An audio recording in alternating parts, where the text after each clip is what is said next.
ایک ایکٹیویزم بھی نظر آتا ہے ہمیں.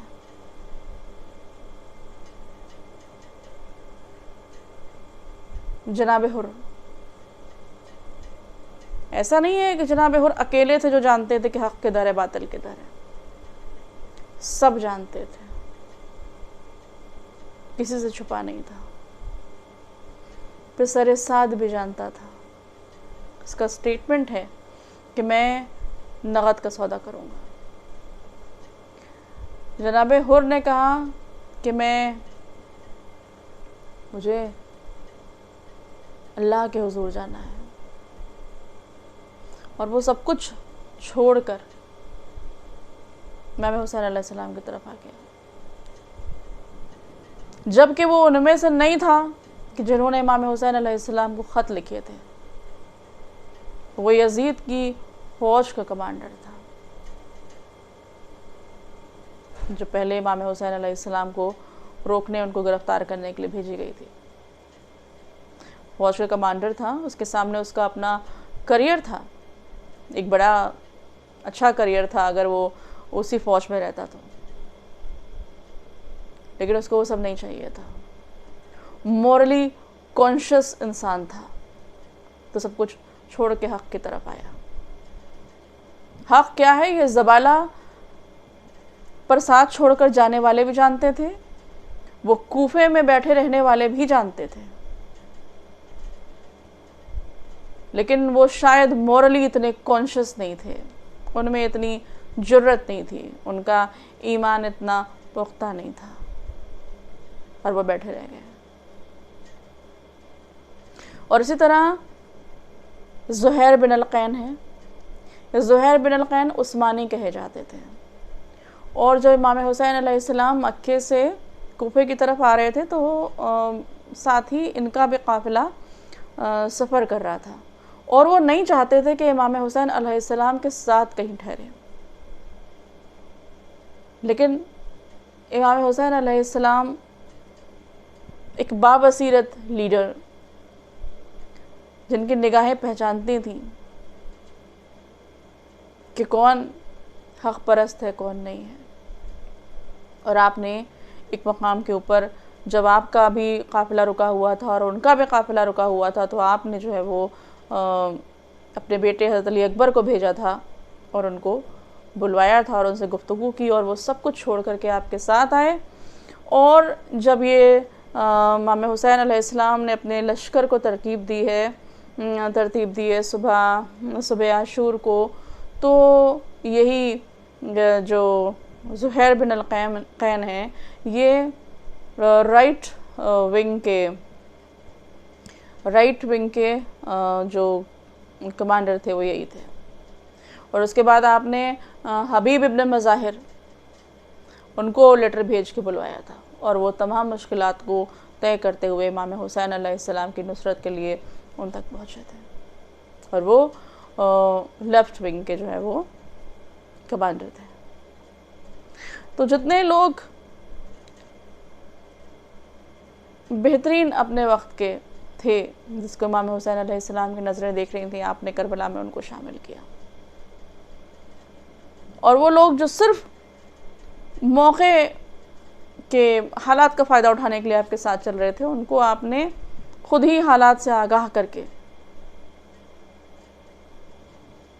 وہ جانا چاہتے تھے تو آپ نے ان کو آگاہ حالات بتا دی، اور روکا بھی نہیں کسی کو ان میں سے کہ رکو اور ہماری نصرت کرو.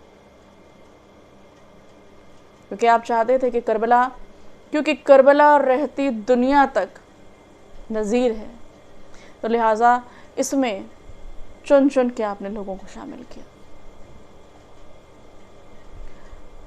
اور یہ وہ لوگ ہیں کہ اگر ان کے بارے میں ہم تھوڑا بھی پڑھ لیں تو ہمیں اپنی زندگی میں ہمارے کیا فرائض ہیں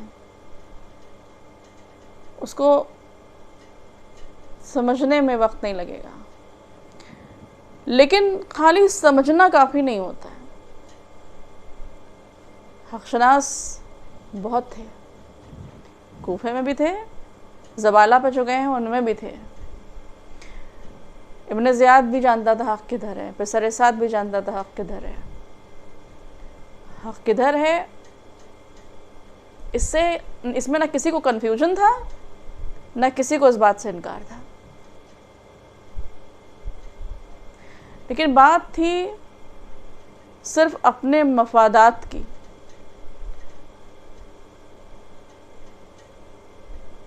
کچھ لوگ سیلفش تھے، کچھ سیلف لیس تھے۔ جو سیلف لیس تھے وہ امام حسین علیہ السلام کے ساتھ تھے، اور جتنے سیلفش تھے تو ان کی سیلفشنس کی ڈگری کے اکارڈنگ کچھ گھر میں بیٹھے رہ گئے اور کچھ قتل کرنے پر آمادہ ہو گئے۔ جس لیول کی ڈگری ان کی سیلفشنس کی تھی اس کے اکارڈنگ انہوں نے اپنا عمل کیا۔ تو آج ہم کو یہ دیکھنا ہے کہ ہم جس سوسائٹی میں رہ رہے ہیں یہاں تو کسی قسم کا ٹیررزم نہیں ہے، یہاں تو کوئی کسی کے ہیومن رائٹس کا استحصال تو نہیں کر رہا ہے، ایکسپلائٹ تو نہیں کر رہا ہے کوئی کسی کے ہیومن رائٹس کو، چاہے وہ اسٹیٹ ہو یا کچھ اور۔ اگر ایکسپلائٹیشن ہو رہا ہے تو ایسے میں ہمیں کیا کرنا چاہیے؟ عزاداری ظلم کے خلاف احتجاج ہے، اور اس کا مقصد بھی یہی ہونا چاہیے کہ لوگوں کو بتائے کہ وہ ظلم کو برداشت نہ کریں، نہ خود ہمیں ظلم کو برداشت کرنا ہے۔ اگر ہم عزاداری کر رہے ہیں تو یہ فریضہ ہمارے اوپر عائد ہوتا ہے کہ نہ ہم خود کسی پر ظلم کریں، نہ اپنے اوپر کسی کے ظلم کو برداشت کریں، اور نہ کسی دوسرے پر کسی کو ظلم کرنے دیں یا کسی دوسرے پر ظلم ہوتا دیکھ کر کے ہم خاموش رہیں۔ یہ ہے مقصد عزاداری۔ عزاداری اس لیے نہیں ہے کہ پولیٹیکل پارٹیز کو اس کے نام کے اوپر سپورٹ کریں، قوم کو کسی پولیٹیکل پارٹی کے دروازے پہ اور اس کی چوکھٹ پہ لے جا کر کے بٹھا دیں، اس لیے نہیں ہے عزاداری۔ اور جو یہ کرتا ہے یا جو یہ کہتا ہے تو وہ یا تو عزاداری کی اہمیت کو سمجھتا نہیں ہے، اور یا پھر جان بوجھ کے عزاداری کی آڑ میں نقد کا سودا کر رہا ہے، جیسا کہ پسر سعد نے کیا تھا۔ تو محتاط رہیں، اپنی ذمہ داریوں کو سمجھیں۔ جس نے اپنی ذمہ داریوں کو سمجھ لیا اور اس کو ادا کر لیا، بس وہی کامیاب ہے، اسی کو حق ہے لبیک یا حسین کہنے کا۔